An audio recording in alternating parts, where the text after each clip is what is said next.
Hello दोस्तों, कैसे हो आप। स्वागत है आपका जूरिस पॉइंटर में। आज हम शुरुआत करेंगे एक नए सब्जेक्ट की, जो कि है टॉर्ट लॉ। इसे हम बहुत ही सिंपल लैंग्वेज में समझने की कोशिश करेंगे। टॉर्ट लॉ लॉ का वो एरिया कवर करता है जहाँ सिविल रॉन्ग होता है। सिविल रॉन्ग बेसिकली किसी इंडिविजुअल पर्सन के राइट्स का इन्फ्रिंजमेंट होता है, और टॉर्ट लॉ ऐसे इन्फ्रिंजमेंट पर जिस पर्सन के साथ रॉन्ग हुआ है उसे रेमेडी प्रोवाइड करता है। तो किसी भी एक्ट को टॉर्ट की डेफिनेशन में आने के लिए बेसिकली 3 एसेंशियल की ज़रूरत पड़ती है। उसके बाद ही कोई एक्ट टॉर्ट कहा जाएगा, जिसमें पहला है रॉन्गफुल एक्ट। रॉन्गफुल एक्ट को हम इस तरह से समझेंगे कि लॉ ने हर एक इंडिविजुअल को एक ड्यूटी दी हुई है, जिसे उसे अपनी डेली लाइफ में फॉलो करना होता है, और जब कोई इंडिविजुअल उस ड्यूटी का ब्रीच करता है तो हम बोलेंगे उसने रॉन्गफुल एक्ट किया है। और दोस्तों, दूसरा एसेंशियल है लीगल डैमेज। लीगल डैमेज का मतलब है किसी के सिविल राइट्स का वॉयलेशन होना। इवन दो डिफेंडेंट के रॉन्गफुल एक्ट से प्लेंटिफ को कोई लॉस नहीं हुआ है, बट अगर उसके सिविल राइट्स का वॉयलेशन हुआ है तो वो पर्सन रेमेडी के लिए लाइबल है। Third one is legal remedy. दोस्तों, इसे हम एक मैक्सिम से समझेंगे, जो कि है उबी जस्ट इबी रेमेडियन, which means where there is a right there is a remedy. मतलब अगर लॉ ने हमें राइट दिया है तो उसके वॉयलेशन पे हमें रेमेडी भी प्रोवाइड किया है। तो दोस्तों, आगे बढ़ने से पहले हम समझ लेते हैं टॉर्ट लॉ जिस सिविल रॉन्ग को कवर करता है उसमें और क्रिमिनल रॉन्ग में डिफरेंस क्या है। क्रिमिनल रॉन्ग में ऑफेंस सोसाइटी के अगेंस्ट होता है। फॉर एग्जाम्पल, अगर किसी का मर्डर हुआ है, जो कि एक ऑफेंस है, तो ये क्राइम सिर्फ उस इंडिविजुअल पर्सन के साथ नहीं बल्कि स्टेट के अगेंस्ट हुआ है। क्यों?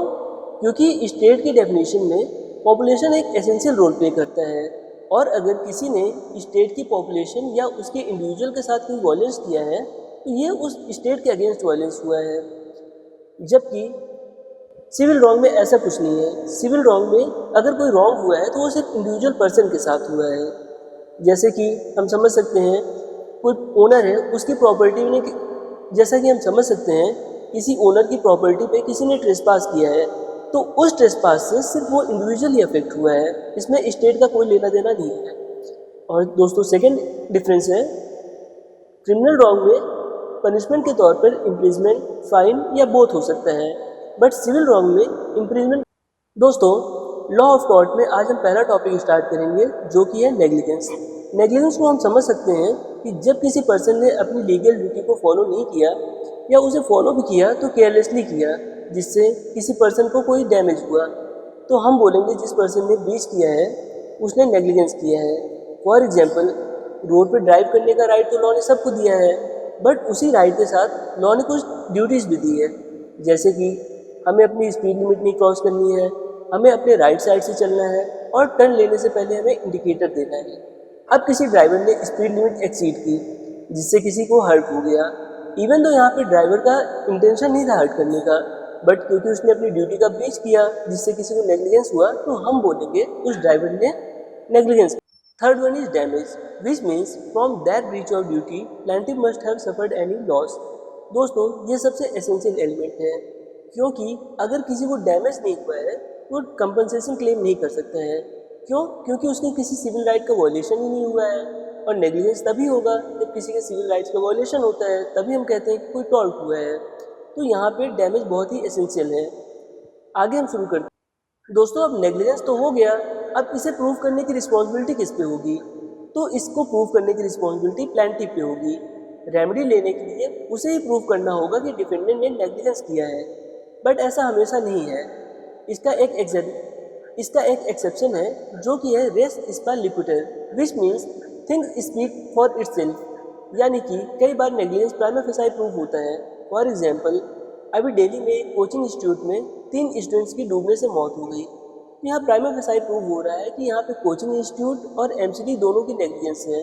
कोचिंग इंस्टीट्यूट की रिस्पॉन्सिबिलिटी थी उन्हें स्टूडेंट्स को सेफ्टी प्रोवाइड करनी थी, और एमसीडी की रिस्पॉन्सिबिलिटी थी उन्हें टाइम टू टाइम चेक करना था कि coaching institutes rule and regulation follow कर रहे थे। बट क्योंकि यहाँ दोनों में से किसी ने अपनी ड्यूटी नहीं फॉलो की, तो हम बोलेंगे उन्होंने नेग्लिजेंस। दोस्तों, नेग्लिजेंस तो प्रूव हो गया, प्लेंटिफ ने सूट भी फाइल कर दिया। अब डिफेंडेंट के पास भी कुछ डिफेंस होते हैं, जिसमें सबसे पहला है कॉन्टिन्यूटी नेग्लिजेंस। कॉन्टिन्यूटी नेग्लिजेंस का मतलब है डिफेंडेंट ने नेग्लिजेंस तो किया है, बट प्लेंटिफ का भी उसमें कुछ रोल है। जिसका डिफेंडेंट डिफेंस ले सकता है। फॉर एग्जांपल डिफेंडेंट ने रोड पे स्पीड लिमिट क्रॉस किया है जिससे कि एक्सीडेंट हुआ है, बट यहाँ प्लेंटिफ भी अपने रॉन्ग साइड से आ रहा था जिसकी वजह से उसे डैमेज हुआ, तो यहाँ पे डिफेंडेंट इस बात का डिफेंस ले सकता है। और दोस्तों दूसरा है एक्ट ऑफ गॉड, यानी कि कुछ ऐसे एक्ट जो और दूसरा है एक्ट ऑफ गॉड, यानी नेग्लिजेंस तो हुई है बट वो किसी और दूसरा है एक्ट ऑफ गॉड, यानी कि नेग्लिजेंस तो हुई है बट वो किसी नेचुरल कैलेमिटी का रिजल्ट है। फॉर एग्जांपल लैंडलॉर्ड की ड्यूटी है कि वो टेनेंट को सेफ्टी प्रोवाइड करे, सारी एमिनिटीज़ प्रोवाइड करे कि उसके रूम में पानी ना जाए, बट सपोज करो किसी हैवी रेनफॉल की वजह से पास की नदी में फ्लड आ गया। अब वो फ्लड का पानी टेनेंट के रूम में आ गया। इवन दो टेनेंट का राइट तो वायलेट हुआ है, बट यहाँ डिफेंडेंट डिफेंस ले सकता है कि ये एक एक्ट ऑफ गॉड था। और दोस्तों तीसरा है इनएविटेबल एक्सीडेंट, यानी कोई ऐसा इंसिडेंट जिसकी नॉर्मल इंसान प्रिजम्पशन भी नहीं कर सकता है। तो अब हम आज इसको यहीं ख़त्म करते हैं, कल हम मिलते हैं नए टॉपिक के साथ।